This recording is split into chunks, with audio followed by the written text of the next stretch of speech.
bonjour à tous, c'est le Corbeau.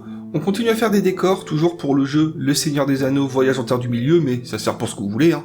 On a fait des murs, on va faire des tables. Vous voyez que de base, on a encore des petits jetons en forme de table dégueulasses. Hop, on les jette. On va faire des belles tables nous-mêmes. Alors, ça va être assez simple, vous allez voir, mais je pense que la vidéo va être assez longue parce qu'il y a pas mal d'étapes, mais c'est pas compliqué. Donc pour faire une table, on a besoin de tout ça, tout ce que vous voyez. Donc 5 planches faites en bâtonnets de glace, des petits bâtonnets aussi, vous allez voir ce que j'utilise de toute façon, et du polystyrène. Donc on prend nos bâtonnets de glace qu'on achète dans les boutiques de loisirs créatifs, pas la peine de vous tuer à manger des glaces. On les découpe à la taille qu'on veut. Je vais pas vous indiquer précisément la taille de différents morceaux que j'utilise, vous allez comprendre à quoi ça sert, vous ferez vous-même vos tailles, ce qu'il faut c'est que ce soit tous les mêmes, c'est tout. Donc on commence par couper des bâtonnets. C'est super dur les gars, je sais pas si c'est ma pince qui est morte ou quoi, mais je me suis tué les mains à couper ces bâtonnets. Ensuite je prends des tout petits bâtonnets comme ça, je sais pas comment ça s'appelle, encore une fois vous trouvez ça dans les boutiques de loisirs créatifs. Et on en coupe 2 petits et 2 plus grands.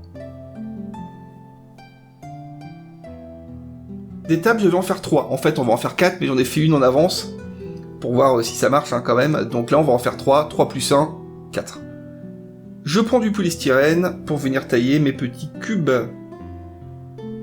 Donc c'est pas des cubes, vous voyez, c'est des petits parallélépipèdes. Il m'en faut 2. 2 pavés.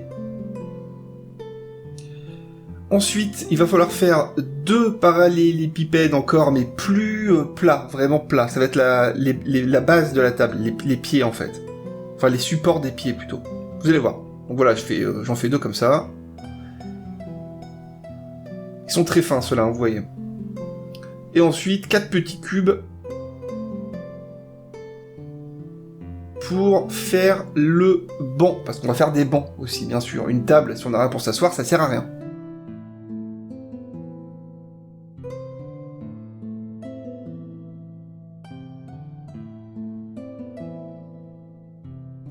Donc moi j'ai choisi de tout préparer à l'avance pour aller plus vite. Globalement, dans le monde de la figurine ou des décors, ce que vous voulez, quand vous voulez faire plusieurs trucs, faut les faire à la chaîne. Sinon, on s'en sort plus. Voilà, allez, j'ai de quoi faire 3 tables. Et là, je me suis rendu compte qu'en fait, des bâtonnets comme ça, il en faut que 1 par table. J'en avais prévu 2, mais en fait, c'est juste un seul. Je prends mes petits bâtonnets et je vais venir les fissurer comme ça, avec un cutter. Pour vraiment donner une texture de bois, de vieux bois qui se craquelle. C'est très simple, il faut pas avoir peur d'appuyer, pas trop non plus pour pas fendre le truc en deux. En même temps, les bâtonnets de glace, les gars, c'est pas non plus la denrée la plus précieuse du monde, même si on en casse, c'est pas très grave.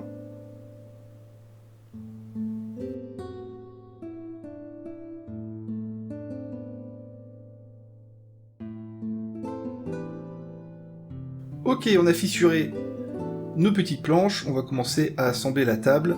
3 de ces planches vont servir à faire le plateau de la table, quoi, la table en elle-même, quoi, la planche. Je sais pas comment on appelle ça, le plateau. On va les disposer comme ceci, et pour les faire tenir, on va mettre des petites barres de soutien de part et d'autre de la structure. Allez, on fait péter la colle blanche, la colle à bois, comme d'hab, je prends un pinceau tout pourri. On badigeonne, on n'a pas peur d'en mettre beaucoup, vous connaissez, ça disparaît en séchant cette colle. Et on fait tenir nos planches comme ça. Je badigeonne aussi les interstices entre les planches de colle blanche. Très clairement, les renforts suffiront pas, autant faire comme ça, c'est plus solide. Et encore une fois, ça disparaîtra. Voilà, ça ira bien. C'est de la colle à bois, donc autant vous dire que sur du bois, ça rigole pas. C'est long à sécher, mais ça tient très bien.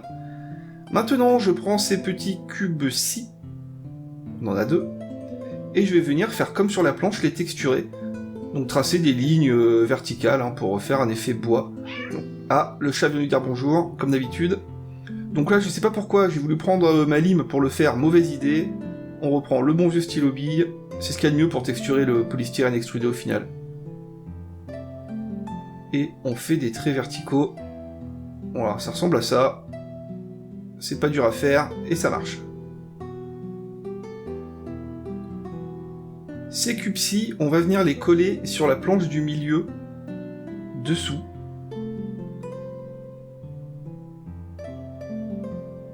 cette manière.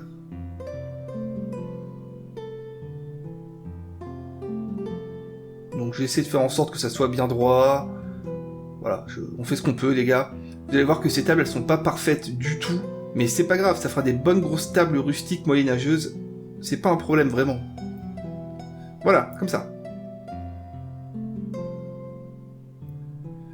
Et là, on va venir mettre cette barre entre les trucs. Mais d'abord, on va poser les pieds. C'est mieux. Donc je mets ma colle ici. Et voilà, ces plaques-là, elles servent à ça. Des bons gros pieds. Alors, on aurait pu essayer de faire une table beaucoup plus belle, avec des formes plus jolies et tout, mais moi je veux que ça tienne, tout simplement. On essaiera un jour de faire des belles tables, mais là, on veut une table fonctionnelle. Et là, c'est ce que j'ai trouvé de plus simple, pour être sûr que ça tient, quoi. Et maintenant, donc, cette fameuse barre qu'on va venir positionner comme ça. Alors là, c'est le moment rock'n'roll, les gars. Là, faut être zen. Alors déjà, je me rends compte que cette barre-là, elle est trop petite, donc j'en fais une autre plus grande. La taille est bonne, il va falloir venir coller tout ça. Alors là, bon courage, hein, je vous le dis.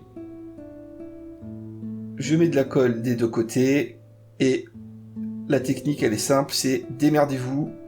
Une main comme ça, l'autre on essaie d'appuyer sur les côtés. Ah là là, voilà, on fait tout tomber, on tord tout, mais on reste calme, c'est possible les gars, c'est faisable. Voilà, ça commence à ressembler à quelque chose. On essaie de la mettre bien au milieu. Et l'important de cette barre, je sais pas si elle apporte vraiment beaucoup de stabilité, peut-être, mais en tout cas, ça rend vraiment bien, c'est joli. Voilà.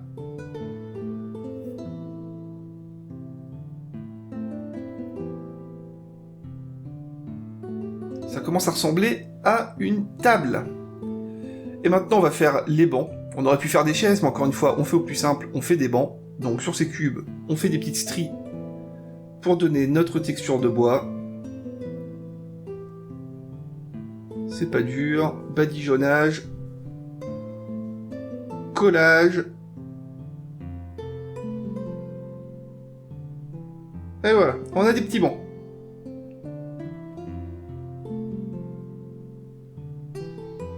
Le mieux avec ces tables, ce qui va être le plus cool à faire, vous allez voir, c'est la toute fin, c'est quand on va essayer de créer des tout petits objets pour mettre sur la table. J'ai déjà fait des tests de mon côté et franchement vous allez voir, c'est génial. On va pouvoir donner beaucoup de vie à ces tables juste en mettant des objets dessus, c'est super. Voilà, bon c'est bon là, le banc, on l'a bien vu, j'aurais peut-être pu avancer un peu cette partie-là.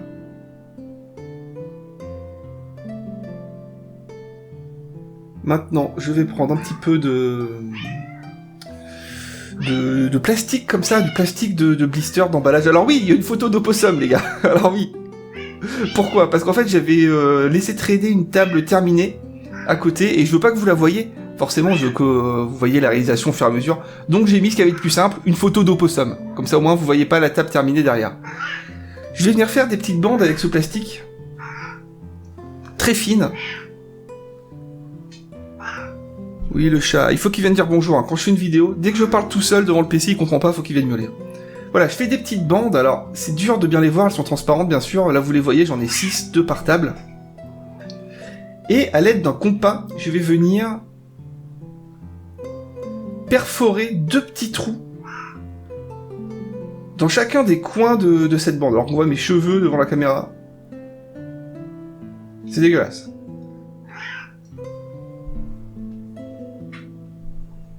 Alors voilà, c'est très dur à voir, mais vous voyez, dans chacun des coins de la bande, j'ai fait des petits trous pour faire des rivets, en fait, pour faire des clous. Donc vous appuyez avec la pointe du compas, et ça donne un aspect de clou. C'est tout simple, et vous allez voir que c'est le genre de truc qui change tout. Ok, j'ai mis 6 petites bandes avec mes faux clous dedans.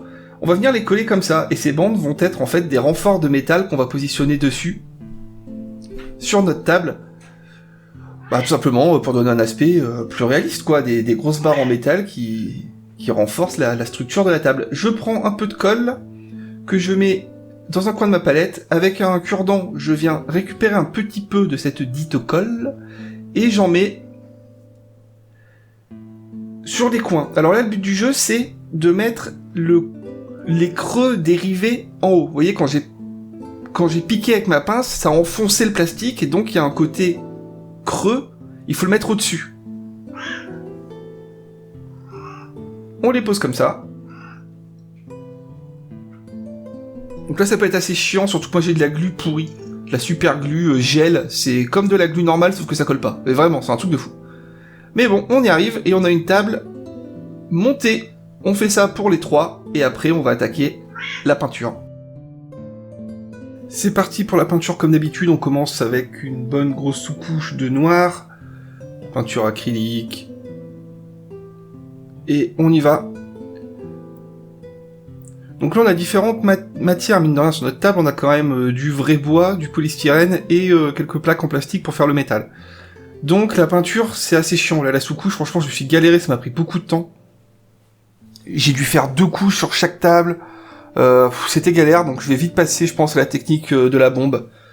Je vais tester des sous-couches de bombe pas chères, et bien sûr pas des sous-couches Citadel ou des marques comme ça où c'est 13€ la bombe, c'est même pas possible. Mais je pense que pour du décor, on doit pouvoir se coucher à la bombe quand même. Parce que là, franchement, je vous jure, mais ça m'a pris un temps phénoménal. Mais voilà, grâce à la magie du montage, c'est déjà tout sous-couché en noir.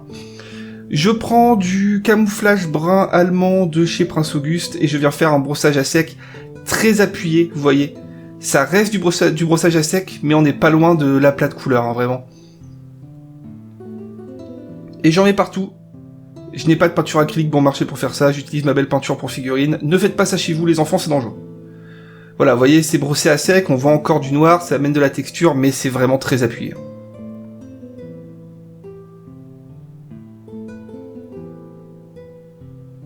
Maintenant, je vais prendre cette peinture acrylique-ci, donc je ne saurais pas vous dire quelle couleur c'est un espèce de blanc cassé, un peu ivoire. J'en mets un peu sur ma palette, et je viens mélanger avec une pointe de la peinture d'avant, le camouflage brun allemand, pour avoir un marron plus clair, et on est parti, brossage à sec, un peu moins appuyé, mais quand même assez présent, vous allez voir. J'essaie surtout là de taper les arêtes, et surtout de pas être régulier, vous voyez, des endroits j'en mets beaucoup, d'autres j'en mets pas, c'est du bois. Il faut que ça ait l'air vivant.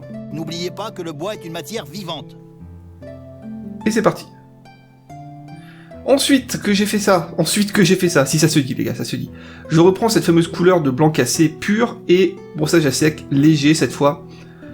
Un peu partout, encore une fois, surtout sur les arêtes, très important. Et vous voyez, là j'en mets beaucoup à gauche, j'en mets beaucoup à droite, j'en mets pas au milieu, le but du jeu c'est de texturer.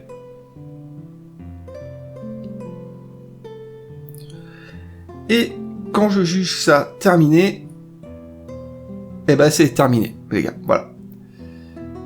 Donc notre table ressemble à ça, elle est pas finie du tout, hein, mais le bois de la table est terminé. Donc c'est pas mal, là je suis vraiment content, ça marche bien. Je prends un petit peu de peinture métallique pour venir faire mes barres de renfort métalliques.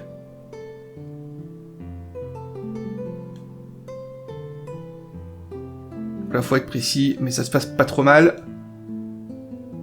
Un petit détail qui vient rajouter vraiment beaucoup de vie au décor, hein. Ces barres métalliques, c'est vraiment important. Et là, c'est la partie super chiante, les gars. Je viens coller les bancs à ma table. Sur certaines tables, enfin sur une table, ça allait très vite, mais sur d'autres, c'est la galère. Vous voyez qu'en plus, c'est pas très droit, les bancs sont pas toujours super droits, mais c'est pas grave, après tout, voilà, c'est une taverne médiévale, ça bouge, les bancs sont pas droits, c'est pas grave du tout, au contraire, c'est vivant. Voilà, j'ai fini par réussir, je vous jure que c'était une galère sans nom. Et les tables ressemblent maintenant à ça. C'est déjà joli, mais c'est pas fini. C'est jamais fini chez le corbeau. Un petit peu de Lavi Agrax Earthshade, avec lequel je viens lavir les barres de métal, et je viens en mettre un petit peu partout, vous voyez, aux endroits stratégiques, c'est-à-dire sur les bancs, là où les gens se sont assis, hein, et sur la table, là où il y a eu la bouffe de poser, etc. On essaie de réfléchir où la table doit être usée, et on balance du Lavi. Et là, vous voyez tout de suite, là, le Lavi, c'est magique.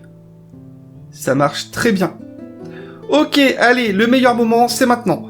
Les petits accessoires pour mettre sur la table. Alors, je commence par couper des bouts de paille. Ce sont des pailles en plastique fines, hein, le plus fine que j'ai trouvé. Bon, c'est des pailles, quoi. Et je me coupe des petits gobelets, comme ça, hein, puisque ça sera des gobelets, des chopes, qu'on posera sur la table, ou pas, on verra si ça marche. Donc je viens les piquer sur une pique à barbecue, là, je sais pas trop ce que c'est, pour pouvoir les peindre facilement, et je mets de la peinture métallique dessus. Ça évite de s'en foutre partout sur les doigts, c'est tellement plus rapide de faire ça. Donc là j'ai expérimenté, hein, on va voir. Bon. On verra si ça marche ou pas, je vous dis pas.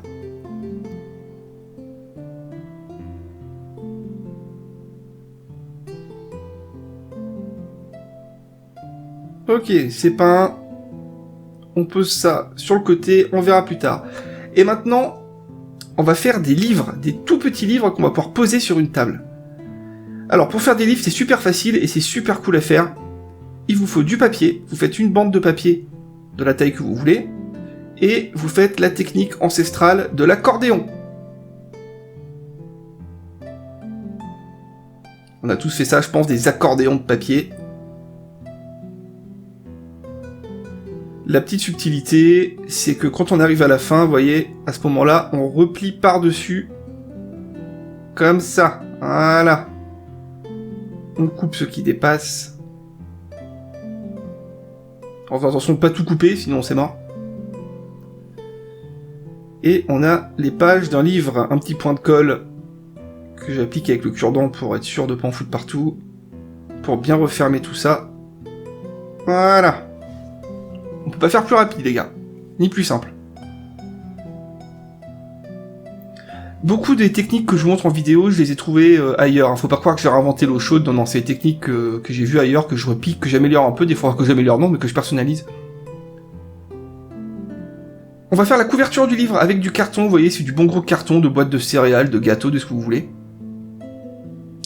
Et on va faire la couverture. Donc on vérifie que c'est bien la bonne taille, c'est-à-dire un peu plus grand que les pages. Il faut que la couverture déborde sur les côtés, partout.